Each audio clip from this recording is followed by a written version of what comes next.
Bien-aimés, soyez encouragés. Toute la gloire à notre Père Céleste, Yahweh des armées, le roi d'Israël, le Tout-Puissant, Yahushua Mashiach, Jésus-Christ, Yeshua Mashiach, le Maître des Maîtres, le Roi des Rois. Bien-aimés en Christ. Tout à l'heure, voilà, je partageais avec, voilà.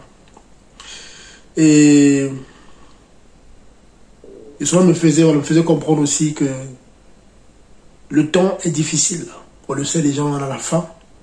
Et il faut défendre la doctrine. Amen. C'est-à-dire que ce que le Seigneur t'a enseigné. Amen. Tant qu'il ne t'enseigne pas autre chose, tu dois le défendre. Il ne faut pas accepter.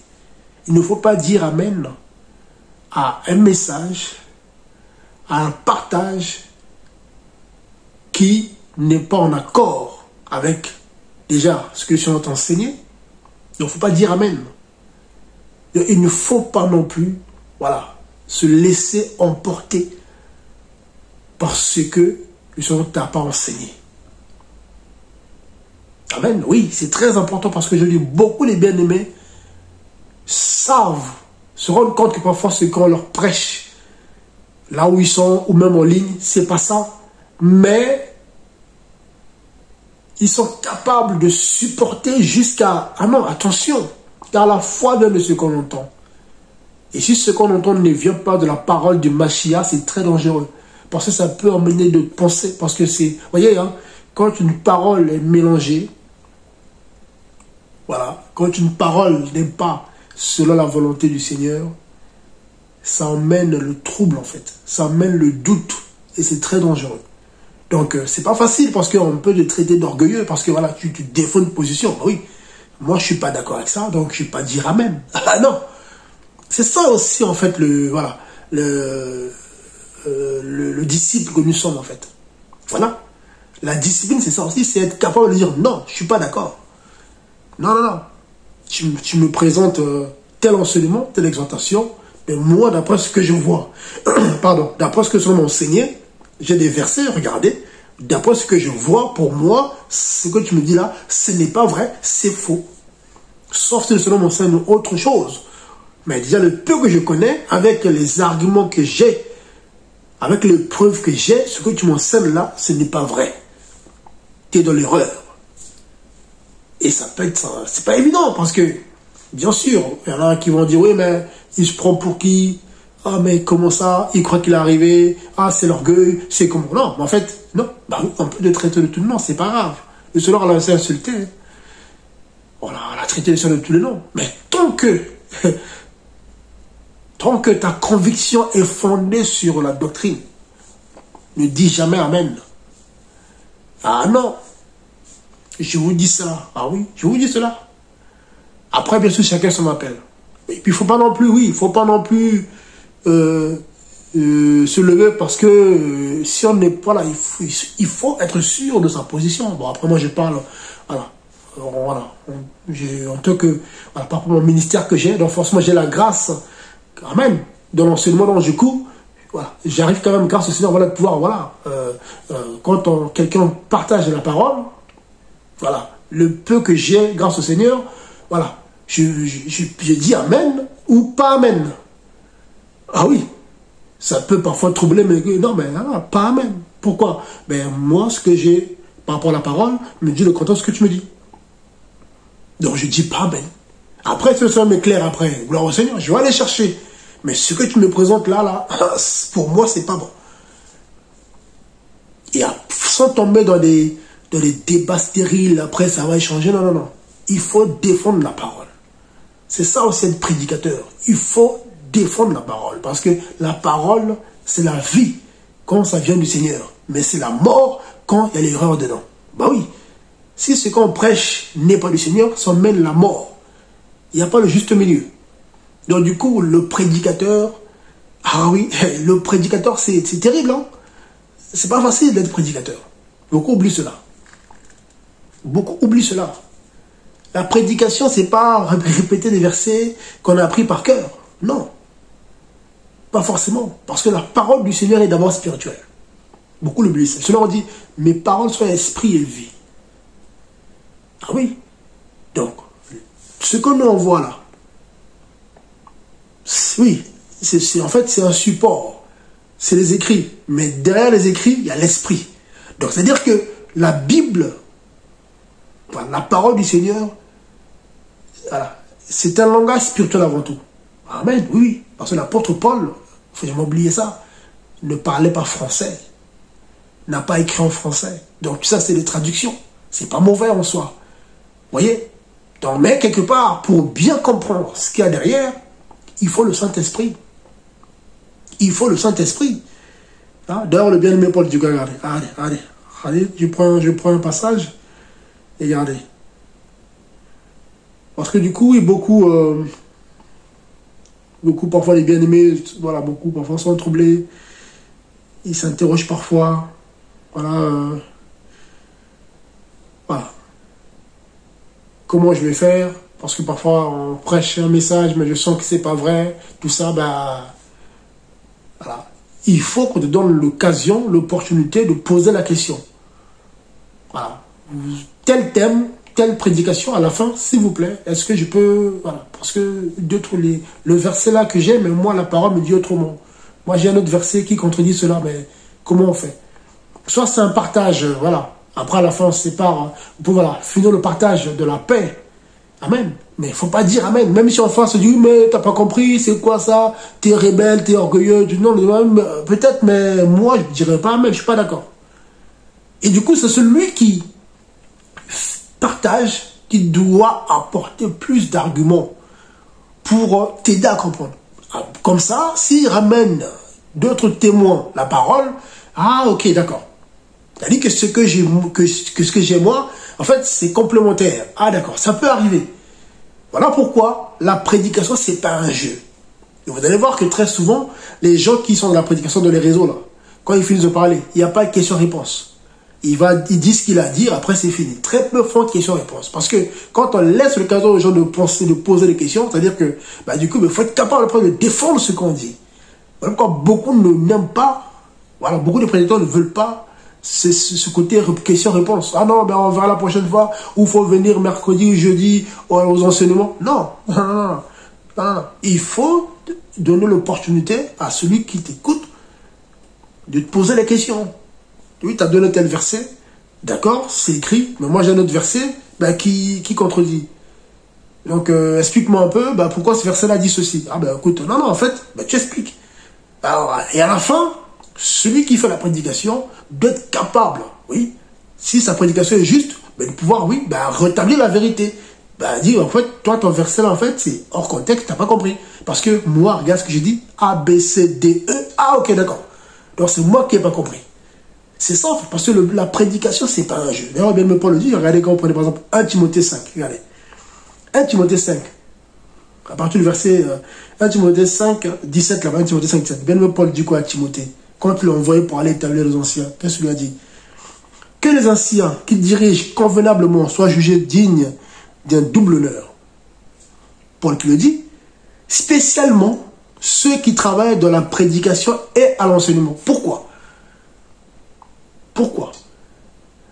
Parce que c'est le fondement, c'est la base, c'est la nourriture.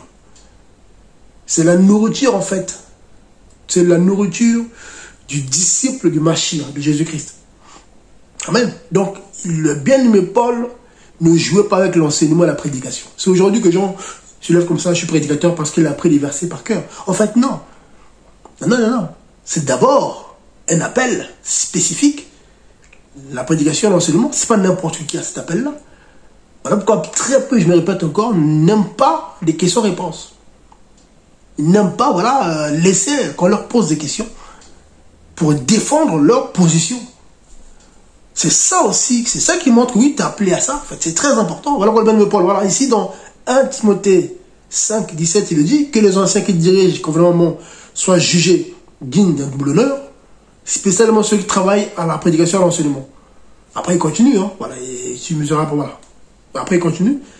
Mais vous allez voir ici, le bien-aimé Paul, j'aime bien ce verset-là parce que je le cite souvent. Pourquoi? Pourquoi je dis que c'est très important et le bien-aimé Paul ne jouait pas avec ça? Pourquoi? Parce qu'il dit ceci, il dit ceci dans de Galates, regarde, Galates 1, 6. Je m'étonne que vous vous détourniez si rapidement de celui qui vous a appelé. Donc Galates 1, 6. Donc je m'étonne que vous vous détourniez si rapidement de celui qui vous a appelé par la grâce du Mashiach pour un autre évangile. Parce que celui qui a la prédication, l'enseignement, en fait, il est en train de... Voilà, en fait, tu es en train de prêcher l'évangile, en fait, à la base. C'est ça, en fait. C'est ça, en fait. C'est ça. C'est-à-dire que tu es en train d'apporter la nourriture pour la croissance spirituelle d'une âme.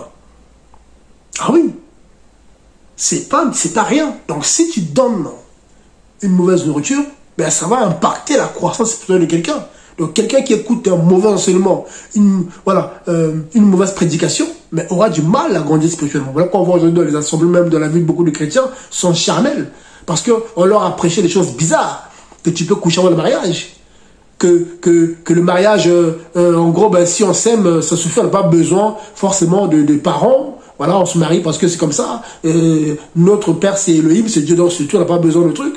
Que oui, j'ai pas besoin de ci parce que, voilà, parce qu'il a dit, voilà. Du coup, les gens ont une croissance, malheureusement, voilà, mais en fait, ne grandissent pas spirituellement parce qu'ils ont été mal enseignés. Voilà quoi, le bien-aimé Paul ici dit dans Galates 1, ici, il dit quoi? Je m'étonne que vous vous détourniez si rapidement de celui que vous appelez par la grâce du Mashiach pour un autre évangile. Non pas qu'il y ait un autre évangile, mais il y a des gens qui vous troublent et qui veulent renverser l'évangile du Mashiach. Mais qui trouble? C'est d'autres prédicateurs qui prêchent autre chose, qui ne correspond pas à ce que les apôtres ont prêché. Amen. Et il dit quoi, verset 8? Mais si nous-mêmes ou un ange du ciel vous prêche un autre évangile que celui que nous avons prêché, voilà, qu'il soit anathème, qu'il soit maudit. Verset 9, Galates 1. Comme je vous l'avais déjà dit, je le dis encore. Si quelqu'un vous prêche un autre évangile que celui que vous avez reçu, qu'il soit anathème, qu'il soit maudit. Donc un prédicateur, soi-disant, qui va prêcher autre chose que ce que les apôtres ont prêché, en réalité, la malédiction sur toi. Amen. Donc voilà pourquoi il ne faut pas dire Amen pour dire Amen. Si quelqu'un ouvre sa bouche, j'ai un truc à dire, oui, j'ai un message à donner, oui, vous l'écoutez. Vas-y, gloire au Seigneur. Il donne son message, il donne ses versets. Si ce qu'il dit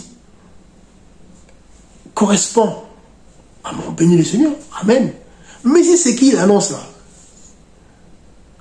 tu te rends compte que c'est pas ça. Il est à côté, tu dis pas Amen. Tu dis non, déjà aussi, tu dois aussi défendre la parole. Non, ce qu'il dit, c'est pas vrai. Pourquoi? Pour aussi protéger ceux qui écoutent. Parce que tout le monde n'a pas la même foi. Et que il y en a qui sont là qui vont dire, ah mais peut-être qu'il a raison. Non, il n'a pas raison à tort. Donc il faut aussi sauver ceux qui écoutent. Bah oui, parce que la foi même de ce qu'on entend. Bah oui, non, ce qu'il dit c'est faux. Non, moi j'ai un autre verset là qui contredit cela. Non, moi j'ai un verset qui dit le contraire. Comment on fait? Ouais, non, bah, écoute, moi je veux bien, mais moi j'ai un verset qui dit le contraire. Donc je dis pas Amen, et du coup, dites pas Amen. Donc voilà, donc on n'est pas d'accord, mais dites pas Amen, parce que ce que tu dis, c'est pas ça.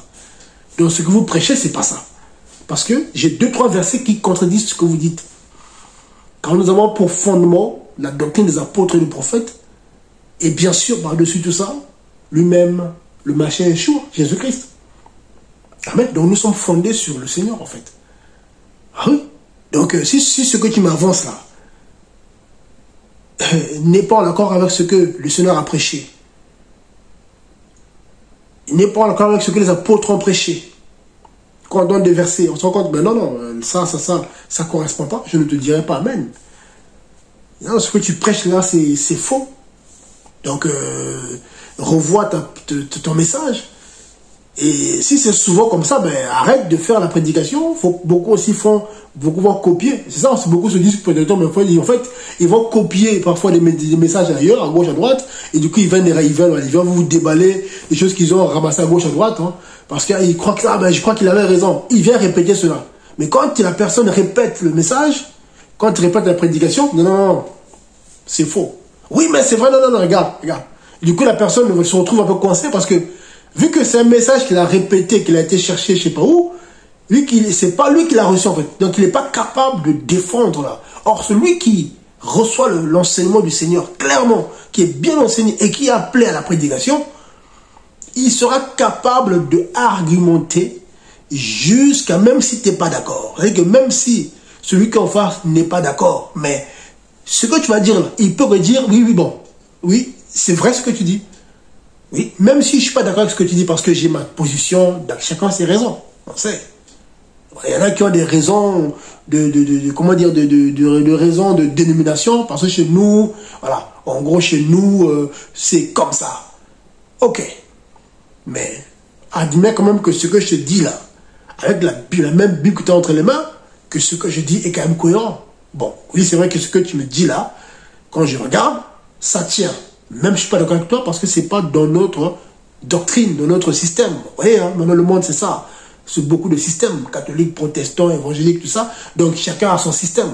Or, quand on revient à la parole, quelqu'un qui est, voilà, même le païen qui dit, oui, oui, je ne suis pas converti, mais ce que tu me dis là, avec les versets que tu me donnes des arguments, tu me donnes des témoins, comme on dit, hein, 1, 2, 3, 4 témoins qui disent la même chose dans plusieurs livres différents, je peux que dire, oui, ça correspond à la doctrine des apôtres et des prophètes.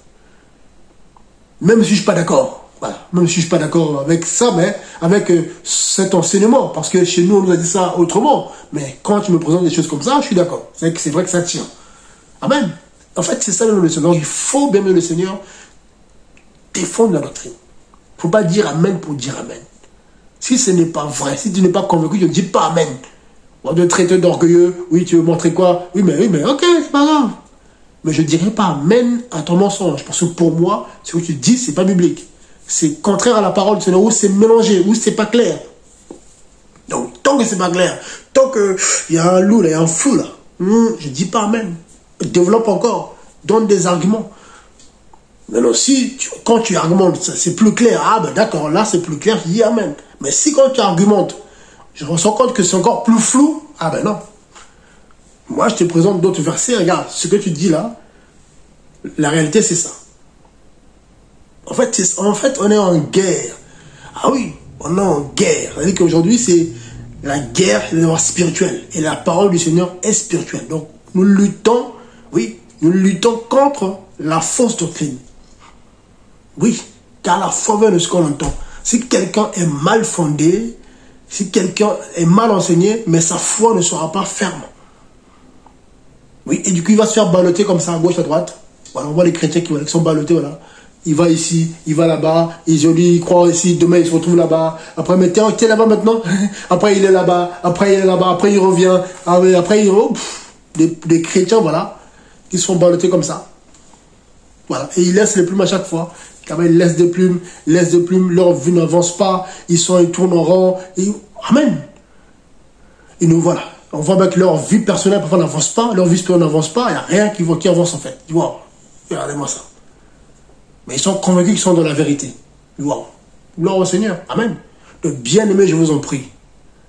Si ce qu'on vous prêche, vous voyez que le Seigneur vous met à cœur, non, c'est pas bon. Et qu'on ne vous donne pas l'opportunité de poser des questions. Voilà, ben j'ai une question, c'est qu'il y a un problème. C'est-à-dire que là, c'est pas normal. Le Seigneur donne l'opportunité aux gens de poser des questions. Les apôtres, pareil.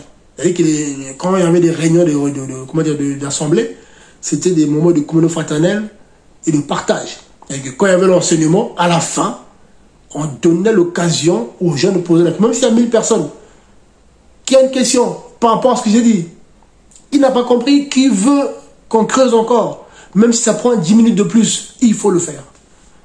C'est important. C'est ça le service, le ministère. On est au service en fait. C'est ça, quand on dit au moins ministère, c'est-à-dire que tu es au service.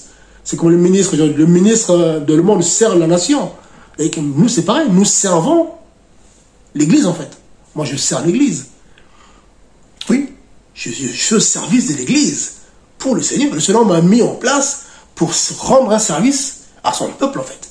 Et que mon appel doit servir. Parce que quand quelqu'un en face me dit, j'ai pas compris, quand tu parles de la divinité, bon ok, Yeshua Mashiach, Jésus-Christ, Elohim, donc Jésus-Christ est Dieu, mais donne-moi des versets que je comprenne. Voilà, ok, comment ça, il y a un seul Dieu, mais pourquoi Père, Fils, Saint-Esprit, mais explique-moi, ok. Ah, mais le baptême, pourquoi le baptême d'eau? Mais pourquoi? Et pourtant on n'a plus besoin de ça. Explique-moi pourquoi on a besoin de ça. Pourquoi le Saint-Esprit? Voilà. Il faut que tu expliques. Voilà ce que les apôtres ont enseigné, voilà ce que le Seigneur a donné, voilà les preuves. Ah d'accord, Comme ça, la personne qui est bien enseignée, bien fondée, ben, ira faire pareil ailleurs. Et s'il a aussi des questions, si elle a aussi des questions, elle pourra aussi argumenter. Parce que là où elle a été formée déjà par le Seigneur et puis par ceux qui l'ont formée, ben, l'ont aidé à défendre la parole. Tu présentes l'évangile, même quand tu es évangélisé, on te pose des questions, ben, du coup, tu seras capable de défendre la parole. Mais si une personne n'a pas été habituée à ça, elle a été habituée à écouter sans, voilà, sans poser des questions pour creuser, mais le jour où elle sera confrontée à une question, elle va être coincée. Ben, moi, on m'a dit ça, ben, c'est tout. Hein. Moi, on m'a dit ça, et puis c'est tout. Ben, oh, il faut être capable parfois, c'est pas tout le temps, d'être capable parfois de défendre la doctrine. Après, comme j'ai dit tout à l'heure, chacun sa grâce, c'est vrai. Chacun sa grâce. Oui, chacun sa grâce. Voilà. Le pied n'est pas la main. Amen, on est d'accord. Oui, on est d'accord. Donc ça aussi, il faut jamais essayer de le répéter. La main, c'est pas le pied. Et chacun a son rôle. Et le rôle de chacun est important. Oui, le rôle de chacun est important. Et ce n'est pas les ministères visibles qu'on voit, prophète, apôtre, ça y est, ils sont... Non. Le cœur, on ne le voit pas, mais il est très important. Si le cœur s'arrête, tout s'arrête. Vous voyez? C'est pour nous montrer que voilà, ce n'est pas ceux qui sont tout le temps visibles qui sont le plus importants. Non, au contraire. Parfois, c'est les organes qui sont cachés qui sont le plus importants. Parce que si le cœur s'arrête, c'est compliqué. Si le poumon s'arrête, c'est compliqué. Et pourtant, on ne le voit pas. On voit beaucoup la main, on voit beaucoup la peau, la main. Le plus important, c'est ce qu'il y a dedans, en fait. Amen. En tout cas, soyez bénis. Que cela vous garde. Donc, s'il vous plaît, ne vous laissez plus avoir. Ne dites plus Amen pour dire Amen. Quand vous n'êtes pas d'accord, ne dites pas Amen. Faites-le savoir. Je ne suis pas d'accord parce que faut que vous vous expliquiez davantage. Il faut que vous creusez davantage. Donnez-moi plus d'arguments parce que ça ne passe pas. Et si la personne en face vous dit non, ben, c'est bon, pas d'accord. Oh, mais c'est orgueil. Ben, je ne vais pas dire Amen pour faire plaisir à quelqu'un. Amen. On est là pour d'abord plaire au Seigneur. Oui, on est là pour plaire au Seigneur. Après aussi, il faut plaire au bien-aimé, bien sûr. Donc là aussi, oui.